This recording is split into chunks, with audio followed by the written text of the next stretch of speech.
Good morning. আশা করছি আপনারা সকলেই ভালো আছেন। আমার আজকের আরও একটি নতুন ভ্লগে আপনাদের সকলকে স্বাগত। আজ সোমবার, সকাল এখন 6:30। আজকের ভিডিওটা ছাদের থেকেই শুরু করলাম, কারণ সকাল সকাল ঘুম থেকে উঠেই দেখি মা এবং ভাই দুজনেতেই ছাদে রয়েছে। ভাই এই দেওয়ালগুলো ভাঙছিল, এত জোরে শব্দটা হলো আজ আমি অনেক তাড়াতাড়ি উঠে পড়েছি। 6:20 উঠলাম, উঠে পরে মুখে হাতে জল নিয়ে ছাদে চলে এসেছি। বাড়িতে জলও নেই জানেন, ট্যাঙ্কি একদম খালি, সে কারণে মুখে হাতে জলটাই নিয়েছি।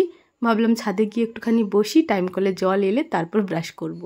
তো এই যে এসে পরে দেখছি ভাই এদিকে ঘেরে ঘেরে করে দেওয়ালটা ভাঙছে। আমাদের নতুন বাড়ির ছাদটা আর 2 দিন পরেই ঢালাই হবে, সেই কারণেই মূলত এই দেওয়ালটা ভাঙছে। এই দেওয়ালটা ভাঙার পরে আবার যে নিচেতে যে ঢালাইটা রয়েছে ওটাও 4 ইঞ্চি করে ভেঙে রডগুলো অর্ধেকটা করে বার করতে হবে, তারপরে ঢালাইটা হবে। তাহলে কি বলুন তো, পরবর্তীকালে কখনোই এই দেওয়ালে আর ফাটল ধরবে না। চলুন ভাই এই কাজগুলো করুক, ওদিকে টাইম কলে জল চলে এসেছে, আমি নিচেতে যাই। এই মুহূর্তে অনেকটাই সময় পার করে ফেলেছি। সময় এখন সন্ধ্যা 7:30। সকাল থেকে দুপুর অবধি আজকে ভীষণ কি বলবো, ঘোরাফেরার একটা কাজ ছিল। মানে বাইরে গেছি, মার্কেট গেছি আর ফেরত এসেছি, 2 বার ধরে গেছি, তারপরে আমাদের কাজটি সম্পূর্ণ হয়েছিল। তো এই করতে করতেই সারাটা দিন প্রায় পার হয়ে গেছিল। আজ মা সকালবেলাতেই মামা বাড়ি যেত, তবে ওই কাজটা হচ্ছিল না বলে কিছুতেই যেতেও পারছিল না। আসলে মামা বাড়ি যাবে তার একটা কারণ রয়েছে, যেহেতু বাড়িতে পুজো আছে কয়েকদিন বাদেই, সে কারণে মামা বাড়ির মানে আমাদের তো ওখানেই গ্রামের বাড়ি ছিল, তো গ্রামের সকলকে নেমন্তন্ন করার জন্যই মূলত গেছে।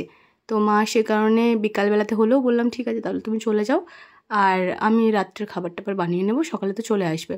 বিশেষ করে দুপুরের খাবারটা বানাতে এখন বেশি কষ্ট হয়, রাত্রের খাবার এটা বানাতে খুব একটা কষ্টের কিছু নেই। তো যাই হোক, মা বিকালবেলাতে অরবিন্দ মামার সাথে গেছে, মামা ডিউটি থেকে যাওয়ার সময় মাকে নিয়ে গেছে। আর এই সময় 7:30 মতো বাজে, বললাম তো। এই সময় এলাম আমি রান্নাঘরে রাত্রের খাবার বানানোর জন্য। ওদিকে ভাই একটু জল গরম করে নিয়ে গেল, ওর ঠান্ডাটা এখনও কমছে না জানেন।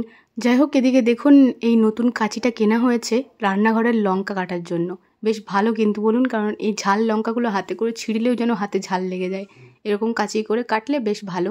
মাকে আমি অনেক দিন আগেই বলেছিলাম, তো মা কিনে এনেছে সেদিনকে। তো এই যে দেখুন আজকে আমি ব্যবহারও করে দিলাম। লঙ্কা ফোড়ন দিলাম, তেলটা ভালো মতো গরম হয়ে যাওয়ার পরে আলুটাও দিয়ে দিলাম। আজ একদম কম তেল দিয়েছি, কম তেলে একটু পোড়া পোড়া করে আলুটাকে ভাজবো।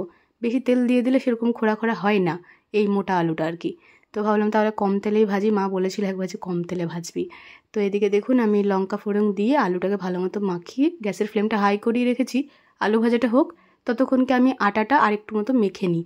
আগে থাকতেই মেখে রাখলাম, প্রথমে আটাটা মেখেছি, তারপরে আলু টালু কুচিয়ে পরে এই যে চাপালাম, ততক্ষণকে ঢাকা দিয়ে রেখেছিলাম। একটুখানি রেস্টে রাখলে না আটাটা ভীষণ সুন্দর সফট হয় আর খুব সুন্দর মনে হয় মাখা হয়েছে। তো এই যে দেখুন ভালো মতো একটু মেখে নিলাম আবারও, তারপরে এখন লেচি করে নিচ্ছি। আমরা 2 ভাই বোনে খাবো, 6টা মতো রুটি করেছি। আমি তো 2টোর বেশি রুটি খেতে পারবো না, আর ভাই 3টে খায়, তবে যদি খিদে পায় বেশি তাহলে 4টেও তো খেতে পারে, আর না খেলে একটা থাকবে সকালে খাবে, সেই হিসেবে 6টা করেছি। আর এদিকে দেখুন আলুটাও আমার এক পিঠটা মোটামুটি ভাজা হয়ে গেছে। হাই ফ্লেমে ভাজছি তো, একটু পরপর না নাড়লে একদমই ধরে যাবে। তারপর দিয়ে দিলাম লবণটা। লবণটা একদম লাস্টে দিলে না এমনি লবণটা আর মাখাই হয় না আলুটার সাথে, দেখেছি তেলের মধ্যে নিচেতেই পড়ে থাকে, সে কারণে এই সময় লবণটা দিয়ে দিলাম। আর তারপর দেখুন এখন লেচিগুলোকে ভালো মতো গোল করে নিচ্ছি। 6টা রুটি এখনই হয়ে যাবে তাড়াতাড়ি। ভাইকে বললাম তোকে আর আসতে হবে না, ওর তো এখন পরীক্ষা চলছে আপনারা জানেনই, তাই ওকে বললাম তুই পর, আমি এগুলো করে নিতে পারবো। নয়তো আপনারা তো দেখেছেনই আমি রান্নাঘরে থাকলে ভাইও চলে আসে, কারণ ভাই বলবে তুই একা পারবি না। আর একা একা যদি কাজ করি ভাই বলে যে না দাঁড়াই আমি কিছু করি আর নাই করি। এদিকে দেখুন তাওয়াটা আর এই যে সেকাটাও পেড়ে নিলাম উপর থেকে, একটু ভালো মতো জলকাপড় দিয়ে মুছে নিয়েছি। লো ফ্লেমে তাওয়াটাকে গরম করতে দিলাম। এরপর ওই পাশের যে নতুন আমাদের স্ল্যাবটা করেছে ওটাতেই আমি এই রুটিগুলো বেলে নেব। একটু আগেই মুছে রাখলাম ওই জায়গাটা, ভীষণ ভালো লাগে এখানটায় বেলতে।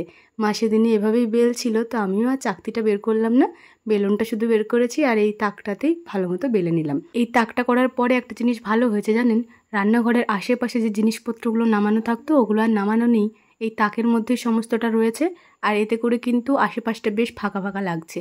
তবে জিনিসগুলো একটু গুছিয়ে রাখতে হবে। সকাল টাইমে আমি না ভীষণ ক্লান্ত হয়ে পড়ি, ভালো লাগে না কাজ করতে, আর সন্ধ্যাবেলাতেও সেরকম মায়ের কাছে আসা হয় না।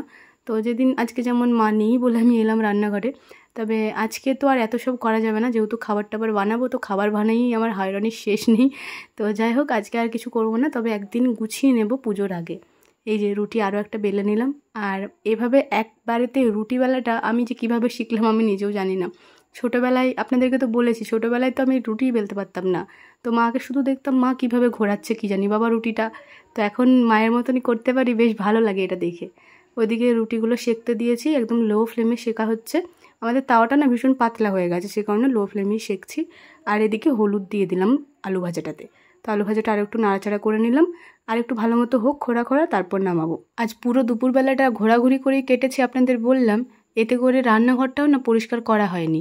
মা বলছিল আমি পরিষ্কার করে দিয়েই যাই, তবে মায়ের মাথাটাও খুব ব্যথা করছিল। আমি বললাম থাক, তোমাকে আর পরিষ্কার করতে হবে না, আমি পরিষ্কার করে নেব। তো মা ওভাবেই চলে গেছিলো। বিকালবেলা পরিষ্কার করেছি রান্নাঘরটা। তবে এই যে দেখুন রুটি বেলছি, আবারও নোংরা হয়ে গেছে। লাস্টে একটুখানি আরেকবার মুছে নেব। মা বেশ কয়েকদিন দেখছি হটপটের ভেতরে এই একটা কাপড় দিয়ে পরে রুটিগুলো রাখছে। এতে করে রুটির যে ধারগুলো একটু ভিজা ভিজা হয়ে যায় ভাপে, সেই ভিজে ভিজেটা আর হয় না।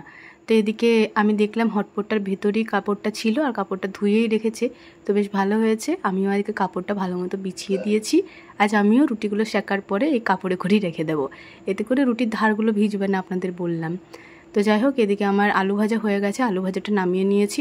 কড়াইটা ধোবো না, কারণ কড়াইটা খুব বেশি পড়েনি। সকালে যদি খাবার টাবার বানাই ওটা বানাবো, তারপরেই ধুয়ে নেব। আর আজ একটা ভীষণ গুমোট ভাব রয়েছে জানেন, খুব গরম করছে, এত ঘাম দিচ্ছে যে কি বলবো। এইটুকুনি মানে 6টা রুটি আর একটু আলু ভাজা করতেই আমি ঘামে নিয়ে একাকার। এদিকে দেখুন রুটিগুলো আমি তাওয়াতে একটিবার সেঁকে নিয়েছি, তারপর আবার এই যে সেঁকাটাই করে ভালো মতো আগুনে সেঁকে নেব। আপনাদেরকে এর আগেও বলেছি যে রুটির লুচি যাই বানাই না কেন, সেটা যদি একটু ভালো মতো ফোলে তাহলে ভীষণ ভালো লাগে, ভেতর থেকে আনন্দ লাগে। তবে সেটা যদি ভালো না ফোলে তখন যেন ভালো লাগে না। আজকে যেমন রুটিগুলো না একদম ফুল ছিল না, একটু করে ফুলছে আর ফেটে যাচ্ছে সাইডে। তো সে কারণে খুব ভালো ফোলেনি, তো একদম ভালো লাগছিল না। মনে হচ্ছিল এই বাবা আমি কি রুটি করতে ভুলে গেলাম। বেশ অনেক দিন পরেই করছি, আর রুটিগুলো না একটু বেশি তাওয়াটাতে সেঁকা হয়ে গেছে, সে কারণেই বোধহয় এমনটা হচ্ছিল। অল্প অল্প সেঁকলে কিন্তু বেশ ভালোই ফোলে রুটিটা। যাই হোক, এদিকে দেখুন গল্প করতে করতে আমার রুটিগুলো প্রায় সেঁকা কমপ্লিট। এই যে লাস্ট রুটিটা সেঁকে রাখলাম। চলুন, আমার রান্নাঘরের কাজবাজ কমপ্লিট হয়েছে। কাপড়টা এবার ভালো মতো মুড়ে রেখে দিই। এইভাবে মুড়ে রাখলে রুটির ধারগুলো তো ভিজেই না, তার উপর ওপরের রুটিটা যে একটু ভিজে ভিজে হয়ে যেত সেটাও কিন্তু হয় না। যাই হোক, এদিকে দেখুন তাওয়াটা একটু গরম ছিল বলে আমি কাপড়ে করে ধরে ওপরটাতে তুলে রেখে দিলাম। মা সবসময় তাওয়াটা না ওই উপরটাতেই রাখে।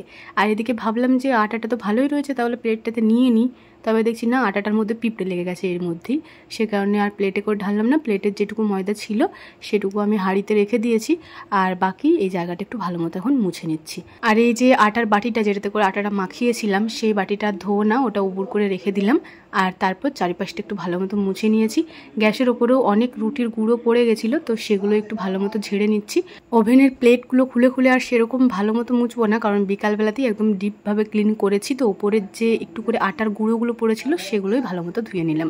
ভীষণ গরম বন্ধুরা, এখানেই মুখটাও একটু জল দিয়ে ভালো মতো ধুয়ে নিলাম। বেশ আমার কাজ শেষ। রাত্রের খাওয়া দাওয়া রেডি, আর সেরকম কাজকর্ম কিছু নেই। সময় এখন 8টা 20, তো 9টা বাজুক, তারপর খাওয়া দাওয়া করে নেবো।